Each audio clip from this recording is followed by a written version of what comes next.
सुनकर हैरान रह जाओगे कि स्टॉक मार्केट में पैसा कमाने के लिए आपको एक्सपर्ट होने की जरूरत नहीं है। आप सिर्फ अपना कॉमन सेंस का इस्तेमाल करके highly paid analysts, fund managers और मार्केट गुरुज से भी बेहतर परफॉर्म कर सकते हैं। विश्वास नहीं हो रहा है ना?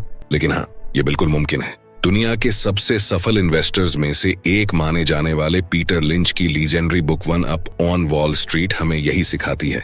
इसमें पीटर लिंच बताते हैं कि कैसे एक आम इन्वेस्टर भी स्टॉक मार्केट में बड़ा पैसा बना सकता है, वो भी बिना किसी कॉम्प्लेक्स फाइनेंशियल नॉलेज के।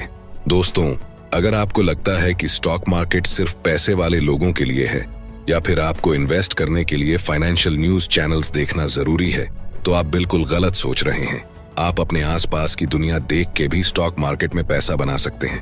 राकेश झुनझुनवाला ने टाइटन का स्टॉक तब खरीदा जब लोग बस उसकी दुकानें देख रहे थे। एवेन्यू सुपरमार्ट्स यानी डीएमार्ट का स्टॉक तब बढ़ना शुरू हुआ जब हर गली मोहल्ले में उसकी स्टोर्स दिखने लगी। अगर आप इन कंपनीज के कस्टमर्स थे तो आप भी इन स्टॉक्स को पहले समझ सकते थे। यही पीटर लिंच का सबसे बड़ा मंत्र है, invest in what you know. Stock market एक जुआ नहीं है, बल्कि एक आर्ट है। इसमें जीतने वाले लोग सिर्फ वो नहीं होते जो सीएनबीसी या इकोनॉमिक टाइम्स देखते हैं। जीतने वाले वो होते हैं जो अपनी समझ का सही इस्तेमाल करते हैं। आज हम आपको पीटर लिंच के वो इन्वेस्टमेंट प्रिंसिपल्स बताएंगे जो आपके फाइनेंशियल फ्यूचर को बदल सकते हैं। ये सिर्फ एक बुक समरी नहीं है, ये एक माइंडसेट है जो आपको एक बेहतरीन इन्वेस्टर बना सकता है। तो चलिए शुरू करते हैं one up on wall street का सफर और देखते हैं कि कैसे एक आम आदमी भी स्टॉक मार्केट में एक्सपर्ट से बेहतर रिटर्न कमा सकता है और करोड़पति क्या अरबपति भी बन सकता है। Chapter 1, the mindset of a successful investor. दोस्तों, बहुत लोगों को लगता है कि स्टॉक मार्केट सिर्फ फाइनेंस एक्सपर्ट्स, बिग इन्वेस्टर्स या स्टॉक मार्केट एनालिस्ट्स के लिए है। उन्हें लगता है कि अगर आपको स्टॉक मार्केट में पैसा कमाना है तो आपको complicated financial statements, technical charts और मार्केट ट्रेंड्स का डीप एनालिसिस आना चाहिए। लेकिन पीटर लिंच कहते हैं कि इन्वेस्टिंग कोई रॉकेट साइंस नहीं, बल्कि कॉमन सेंस और ऑब्जर्वेशन का खेल है। अगर आप एक आम इन्वेस्टर हैं तो आप वॉल स्ट्रीट के एक्सपर्ट से भी अच्छा परफॉर्म कर सकते हैं, जिसके लिए बस आपको अपनी समझ का सही इस्तेमाल करना होगा। अगर आप 10 से 15 साल पहले टाइटन की दुकानें हर जगह बढ़ती देख रहे होते, डीएमार्ट में हमेशा भीड़ लगी रहती देख रहे होते या जॉकी के अंडरगारमेंट्स हर दूसरे आदमी के पास देख रहे होते, तो आपको क्या समझना चाहिए था? ये सब बिजनेसेस अपनी कैटेगरी में लीडर्स बन रहे थे। अगर एक आम आदमी ने उस वक्त ये ब्रांड्स पहले नोटिस करके इनके स्टॉक्स में पैसा लगाया होता तो आज उसका पैसा 100 गुना या उससे भी ज्यादा बढ़ चुका होता। पीटर लिंच यही कहते हैं, अपने आसपास देखो, जो चीजें डिमांड में हैं, जो कंपनीज ग्रो कर रही हैं, वही आपके लिए बेस्ट इन्वेस्टमेंट हो सकती हैं।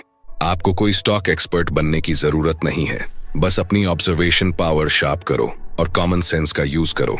अगर कोई चीज बिक रही है, लोग उसे पसंद कर रहे हैं और बिजनेस कंसिस्टेंटली ग्रो कर रहा है, तो समझ लो कि वो स्टॉक भी आगे बढ़ने वाला है। इन्वेस्टिंग एक सिंपल फॉर्मूला है। जो कंपनीज लोगों की जरूरत बन रही हैं, उनके स्टॉक्स भी लॉन्ग टर्म में मल्टी बैगर बनने का पोटेंशियल रखते हैं।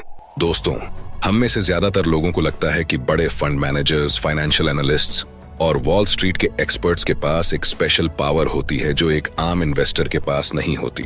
लेकिन पीटर लिंच कहते हैं कि असल में आम इन्वेस्टर्स के पास एक एज होता है जो प्रोफेशनल इन्वेस्टर्स के पास नहीं होता, क्योंकि प्रोफेशनल इन्वेस्टर्स हमेशा नंबर्स, चार्ट्स और क्वार्टरली रिपोर्ट्स में अटके रहते हैं, जबकि एक आम आदमी अपनी डेली लाइफ के एक्सपीरियंसेस से बेहतर इन्वेस्टमेंट डिसीजंस ले सकता है। मान लीजिए आप हर बार ऑनलाइन शॉपिंग के लिए नायका यूज करते हैं और आप देखते हैं कि आपकी बहन और फ्रेंड्स भी वही प्रेफर कर रहे हैं, या फिर आपको लगता है कि जोमैटो और स्विगी के बिना लोग को खाना ऑर्डर करना इम्पॉसिबल हो गया है। ये आपके लिए एक सिग्नल हो सकता है कि ये कंपनीज फ्यूचर में और भी बड़ी बन सकती हैं। अगर आप इन कंपनियों का यूज कर रहे हैं और आपको लगता है कि ये मार्केट लीडर बन सकती हैं, तो आप इनके स्टॉक्स को जल्दी पकड़ सकते हैं, इससे पहले कि बड़े इन्वेस्टर्स और म्यूचुअल फंड्स इन पे फोकस करें। मैंने यहाँ आपको जोमैटो और स्विगी का एग्जाम्पल सिर्फ एजुकेशनल पर्पस के लिए दिया है। बाय या सेल का कोई रिकमेंडेशन नहीं है। प्रोफेशनल इन्वेस्टर्स के पास बहुत सारे रिस्ट्रिक्शंस होते हैं, जैसे उन्हें हर क्वार्टर के नंबर्स के बेसिस पे डिसीजन लेना पड़ता है और उनके पास इतना टाइम नहीं होता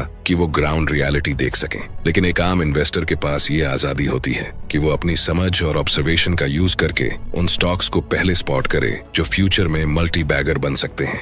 पीटर लिंच कहते हैं कि अगर आप अपने आसपास देखना शुरू करें और जो लोग यूज कर रहे हैं उन्हें समझने की कोशिश करें, तो आप स्टॉक मार्केट के बड़े लोगों से भी पहले अच्छी कंपनीज ढूंढ सकते हैं। इन्वेस्टिंग का असली फॉर्मूला यही है, जो बिजनेस आप और आपके आसपास के लोग पसंद कर रहे हैं। उसका स्टॉक भी लॉन्ग टर्म में बढ़ने वाला है। लेकिन सिर्फ इतना ही काफी नहीं है। स्टॉक मार्केट में पैसा कमाने का सबसे बड़ा रूल है अपने इमोशंस पे कंट्रोल रखो। पीटर लिंच कहते हैं कि इन्वेस्टिंग में सबसे बड़ा दुश्मन खुद इन्वेस्टर होता है।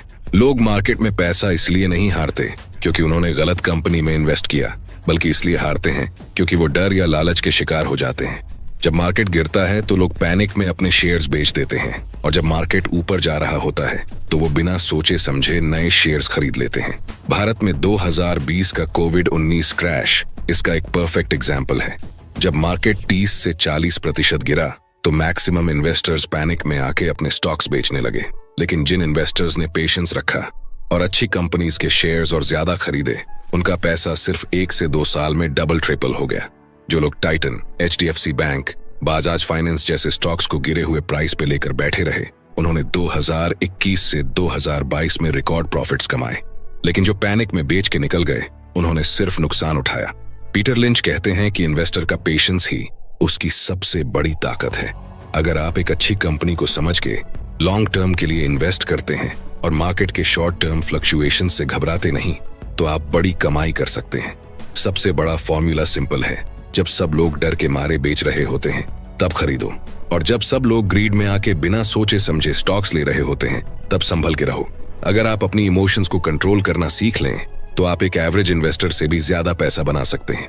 मार्केट ऊपर नीचे होता रहेगा, लेकिन जो लोग पेशेंस रखते हैं वो हमेशा जीतेंगे। Chapter 2, how to pick winning stocks like Peter lynch.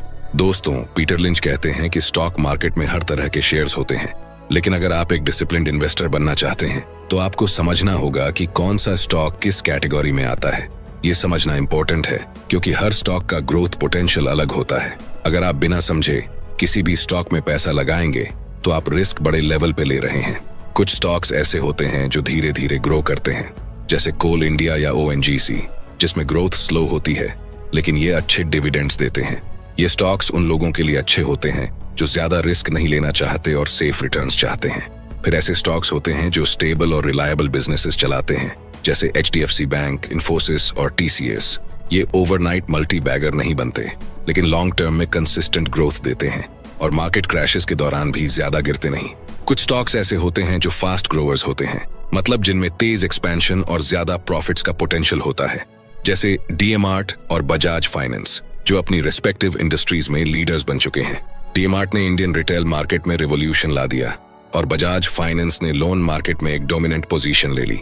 ये स्टॉक्स उन इन्वेस्टर्स के लिए बेस्ट होते हैं जो हाई रिस्क लेके बड़ा रिटर्न कमाना चाहते हैं।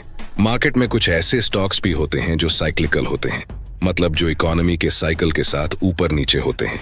टाटा मोटर्स या स्टील अथॉरिटी ऑफ इंडिया यानी सेल जैसे स्टॉक्स इसका एग्जाम्पल हैं, जो इकोनॉमिक बूम्स में तेजी से बढ़ते हैं, लेकिन जब स्लो डाउन आता है तो गिर भी जाते हैं। इन्वेस्टर्स को इनमें तब इन्वेस्ट करना चाहिए जब ये साइकिल के बॉटम पे हों, ताकि जब इकोनॉमी रिकवर करे तो इनके प्राइसेस भी ऊपर जा सकें। एक और कैटेगरी होती है टर्न अराउंड स्टॉक्स, मतलब वो कंपनीज जो एक टाइम पे स्ट्रगल कर रही होती हैं लेकिन फिर वापस ग्रो करने लगती हैं, जैसे सुज़लॉन एनर्जी, जो एक वक्त पे मैसिव लॉस में था, लेकिन जब रिन्यूएबल एनर्जी का ट्रेंड आया तो इन्वेस्टर्स ने इस पे ध्यान देना शुरू किया। ऐसे स्टॉक्स हाई रिस्क होते हैं, लेकिन अगर सही टाइम पे इन्वेस्ट किया जाए तो ये मल्टी बैगर बन सकते हैं। आखिरी कैटेगरी होती है एसेट प्ले स्टॉक्स, जो ऐसे बिजनेसेस होते हैं जिनके पास हिडन एसेट्स होते हैं जो उनके शेयर प्राइस से ज्यादा वैल्यूएबल होते हैं, जैसे कुछ रियल एस्टेट कंपनीज जो मार्केट में अंडरवैल्यूड होती हैं, लेकिन उनके पास जो जमीन या प्रॉपर्टीज हैं उनकी वैल्यू काफी ज्यादा होती है। इन्वेस्टर्स इन स्टॉक्स को तब आइडेंटिफाई कर सकते हैं जब उन्हें लगे कि कंपनी के रियल एसेट्स उसके स्टॉक प्राइस से ज्यादा के हैं और मार्केट अभी इस वैल्यू को समझ नहीं रहा। पीटर लिंच कहता है कि एक सक्सेसफुल इन्वेस्टर बनने के लिए यह समझना जरूरी है कि आप किस टाइप के स्टॉक में पैसा लगा रहे हैं। हर स्टॉक का अलग बिहेवियर होता है, और अगर आप इन कैटेगरीज को समझकर इन्वेस्ट करेंगे तो आप अपने रिस्क और रिवॉर्ड्स को बेटर मैनेज कर सकेंगे। इन्वेस्टिंग को लेकर पीटर लिंच का सबसे बड़ा मंत्र है 10 बैगर्स ढूंढो। 10 बैगर्स ऐसे स्टॉक्स होते हैं जो आपके इन्वेस्टमेंट को 10 गुना या उससे भी ज्यादा बढ़ाने की कैपेसिटी रखते हैं। ये वो कंपनीज होती हैं जो अपने इंडस्ट्री में रेवोल्यूशन ला रही होती हैं, नए प्रोडक्ट्स इंट्रोड्यूस कर रही होती हैं या एकदम तेजी से एक्सपैंड कर रही होती हैं। आम इन्वेस्टर्स के लिए सबसे बड़ा चैलेंज होता है ऐसे स्टॉक्स को पहचानना उस वक्त जब कोई इनके बारे में बात भी नहीं कर रहा होता। अगर किसी ने 2000 में टाइटन का स्टॉक खरीदा होता जब वो सिर्फ एक छोटी ज्वेलरी और वॉच ब्रांड था, तो उसका इन्वेस्टमेंट आज 100 गुना हो चुका होता। पीटर लिंच कहते हैं कि अगर आपके आसपास कोई नया बिजनेस है जो लोगों को अट्रैक्ट कर रहा है, जिसमें कस्टमर्स बढ़ते जा रहे हैं और जो धीरे धीरे एक ब्रांड बन रहा है, तो आपको उस पर रिसर्च जरूर करनी चाहिए।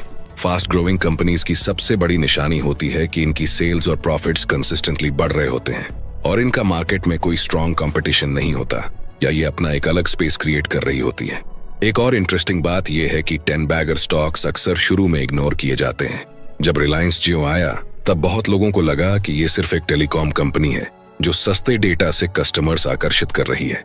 लेकिन जो लोग समझ गए कि जियो सिर्फ एक टेलीकॉम कंपनी नहीं बल्कि इंडिया का डिजिटल रेवोल्यूशन लाने वाला प्लेटफॉर्म है, उन्होंने सही वक्त पे इन्वेस्ट करके बड़ा प्रॉफिट कमाया। लिंच का कहना है कि 10 बैगर्स आपके आसपास हमेशा होते हैं, बस आपको उन्हें ढूंढना और समझना आना चाहिए। जो कंपनीज नए प्रोडक्ट्स लॉन्च कर रही हैं, नए कस्टमर्स अट्रैक्ट कर रही हैं और हर साल अपने प्रॉफिट्स और मार्केट शेयर को एक्सपैंड कर रही हैं, वही स्टॉक्स फ्यूचर में 10 गुना या उससे भी ज्यादा ग्रो कर सकते हैं। मार्केट में सबसे बड़ा रिटर्न वही लोग कमाते हैं जो नए ट्रेंड्स को जल्दी समझ लेते हैं और रिस्क लेने से नहीं डरते।